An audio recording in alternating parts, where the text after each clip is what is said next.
से दिल दहला देने वाला मामला सामने आया। यहां पत्नी ने प्रेमी के साथ मिलकर पति की हत्या करवा दी। आरोपी पत्नी ने प्रेमी के साथ मिलकर किलर को 2 लाख की सुपारी दी और किलर को 1 लाख एडवांस भी दिया। इसके बाद दिलीप की हत्या कर दी गई। पुलिस ने हत्याकांड का खुलासा करते हुए आरोपी पत्नी, उसके प्रेमी और सुपारी किलर को पकड़ लिया है। जांच में सामने आया कि हत्या की सुपारी लेने वाला अपराधी रामजी नगर हिस्ट्री शीटर अपराधी है और वो कुछ दिन पहले ही जमानत पर छूटा था।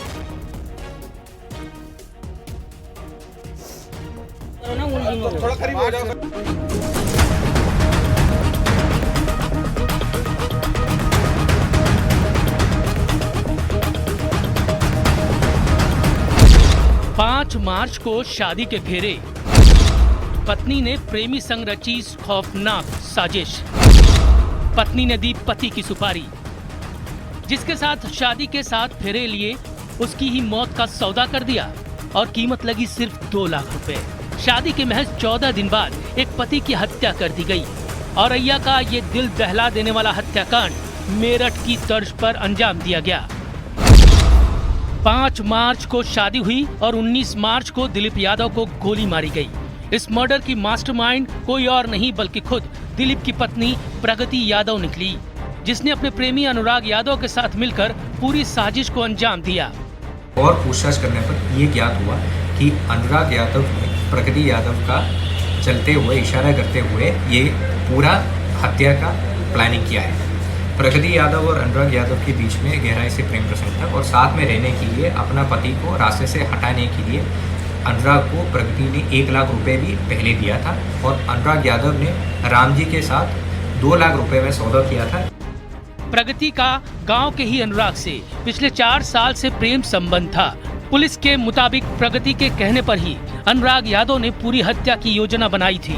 अनुराग ने सुपारी किलर रामजी नागर से 2 लाख रुपए में सौदा किया था। हत्या की पूरी प्लानिंग व्हाट्सएप कॉल के जरिए हुई। प्रगति ने अपने पति की लोकेशन अनुराग को भेजी और अनुराग ने सुपारी किलर रामजी को, और फिर पति दिलीप को रास्ते से हटाने के लिए सुपारी किलर ने गोली मार दी। ऑपरेशन त्रिनेत्र में लगी कैमरास के मदद से हम लोग आइडेंटिफाई किया कि दिलीप यादव को अपना हाइड्रा से जब लेके आ रहा था, एक मोटरसाइकिल पीछा कर रहा था और कुछ समय बाद 3 व्यक्ति द्वारा उनको बीच में बिठा के लेके जा रहा था। तो प्रस्तुत सीसीटीवी फुटेज के आधार पर हमारे मुखबिर तंत्रों से सहारा लेकर हम लोग आइडेंटिफाई किया इसमें से एक व्यक्ति को, जिसका नाम रामजी नागर है। तो उसको फिर हम लोग मुखबिर तंत्रों से उनका लोकेशन लेते हुए गिरफ्तारी करने हेतु टीम लगाया गया था। पुलिस के मुताबिक सीसीटीवी फुटेज में कुछ संदिग्ध बाइक सवार दिखे, जिनकी पड़ताल के बाद पूरी साजिश का खुलासा हुआ। पुलिस ने इस केस में प्रगति यादव, अनुराग यादव और सुपारी किलर रामजी नागर को गिरफ्तार कर लिया है। पहले मेरठ हत्याकांड और अब औरैया में शादी के 15 दिन के अंदर पति का कत्ल। सवाल यह है कि रिश्तों में ऐसे खौफनाक खेल कब तक चलते रहेंगे।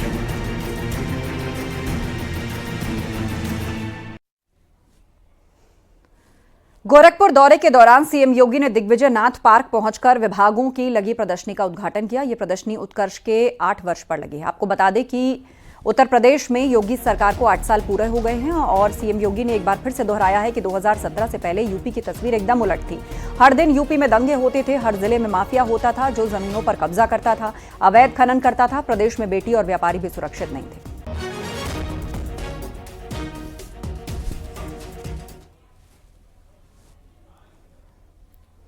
गोरखपुर में सीएम योगी ने यूपी में बन रही फिल्म सिटी का भी जिक्र किया। साथ ही रवि किशन के बारे में भी उन्होंने बात की। उन्होंने कहा कि मैंने सांसद रवि किशन से कहा था कि आप विकास की चिंता मत करिए, आप गोरखपुर में कुछ फिल्में कर लीजिए। कभी विकास की योजनाओं के लिए रवि किशन भी पूरी जोर शोर से लखनऊ में आके डेरा जमा लेते हैं।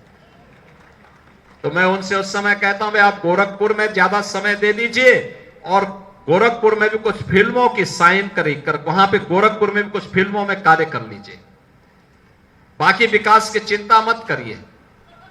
और आज परिणाम क्या है देखो, उनको प्रतिष्ठित पुरस्कार आईफा पुरस्कार भी फिल्मों का मिला है। इसमें तो इन्होंने आप लोगों को दावत दी होगी।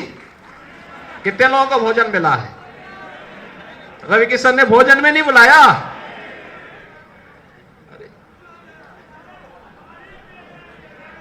अच्छा, ये तो मुझे लखनऊ में बता रहे थे कि इन्होंने भोजन भी बुलाया था लोगों को। अब होली में तो कुछ तो खाया होगा आप लोगों ने होली में।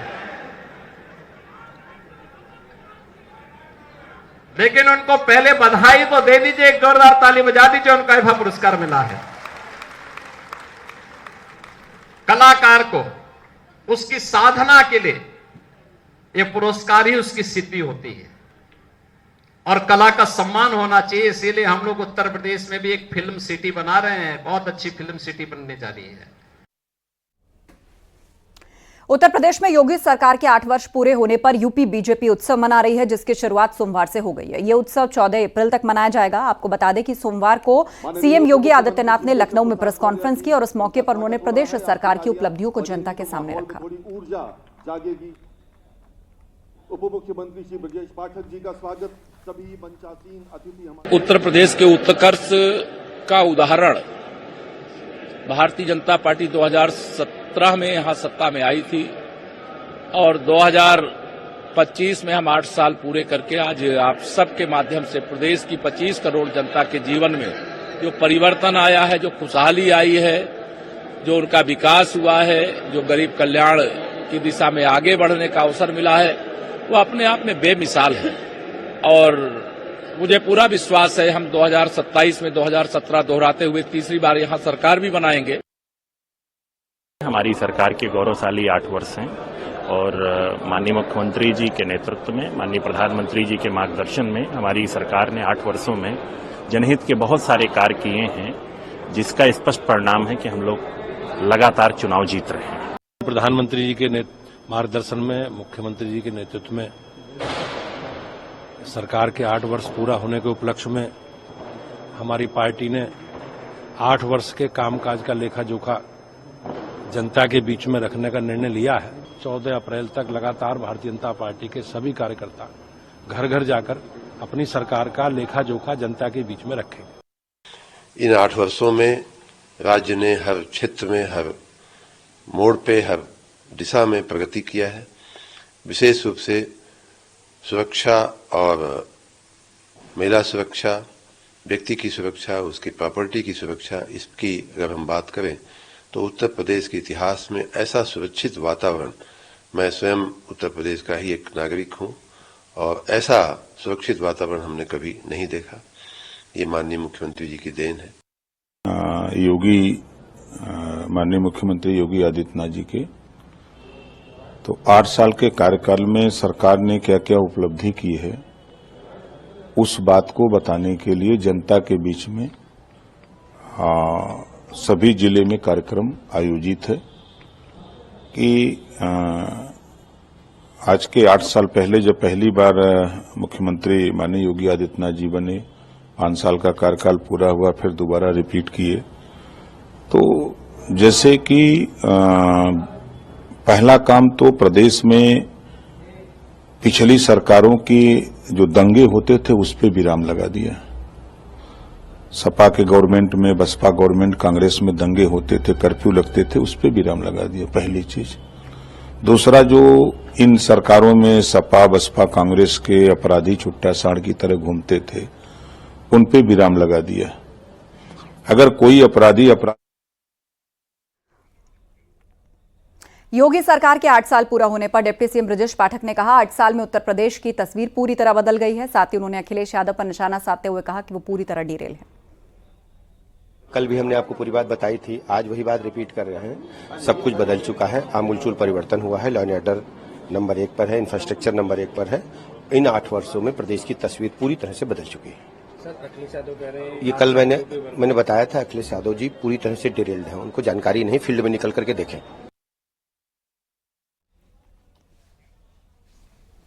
और वक्त एक ब्रेक का है, जल्द लौटेंगे।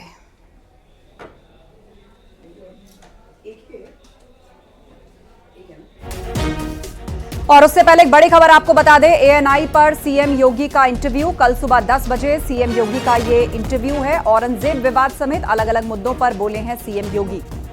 तो ये इस वक्त की एक बड़ी अपडेट है। कल सुबह एएनआई पर मुख्यमंत्री योगी आदित्यनाथ का इंटरव्यू और औरंगजेब समेत तमाम अहम मुद्दों पर उन्होंने अपनी बात रखी है। औरंगजेब विवाद समेत अलग अलग मुद्दों पर बोले हैं सीएम योगी और एएनआई पर सीएम योगी का कल सुबह 10 बजे ये इंटरव्यू है। यही डंडा इन बेटियों की सुरक्षा करता है, इन व्यापारियों की सुरक्षा करता है, इन दंगाइयों को और इन अपराधियों और माफियाओं को ठिकाने भी लगाता है। ये जो आपका जो दबंग स्टाइल है, नहीं, दबंग स्टाइल नहीं, ये हमारी शराफत का स्टाइल है। एक कॉमेडियन जो है महाराष्ट्र में, उन्होंने संविधान को दिखाया और कहा इस संविधान से मुझे अभिव्यक्ति की आज़ादी मिलती है। आपके अभिव्यक्ति की स्वतंत्रता किसी दूसरे पर व्यक्तिगत प्रहार करने के लिए नहीं हो सकती है। दुर्भाग्य है कि कुछ लोगों ने देश का चीरहरण करना, विभाजन की खाई को और चौड़ी करने के लिए इस अभिव्यक्ति की स्वतंत्रता को अपना जन्मसिद्ध अधिकार मान लिया है। कर्नाटक सरकार के द्वारा धर्म के आधार पर आरक्षण, यह बाबा साहब भीमराव अंबेडकर के द्वारा दिए गए संविधान का अपमान है। 1976 में क्या नहीं किया था इन्होंने संविधान के साथ में, गला घोंटने का काम किया था। तो ये कांग्रेस तो हमेशा करती रही, और आगे जो भी बोल रहे हैं डीके शिव कुमार, ये वही बोल रहे हैं जो कांग्रेस की विरासत से उन्हें प्राप्त हुआ। 2024 में क्या गलत हुआ? जो दुष्प्रचार किया था, और ये दुष्प्रचार ही नहीं किया था, विदेशी पैसे भी इसमें इन्वॉल्व थे।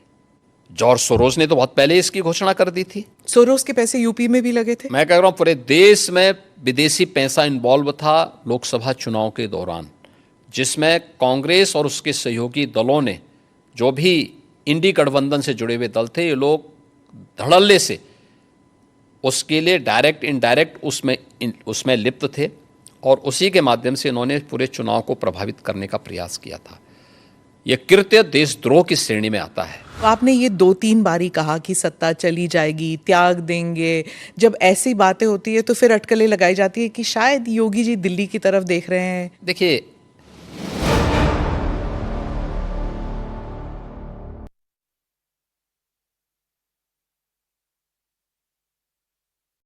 आप देख रहे हैं न्यूज़ 18 उत्तर प्रदेश उत्तराखंड।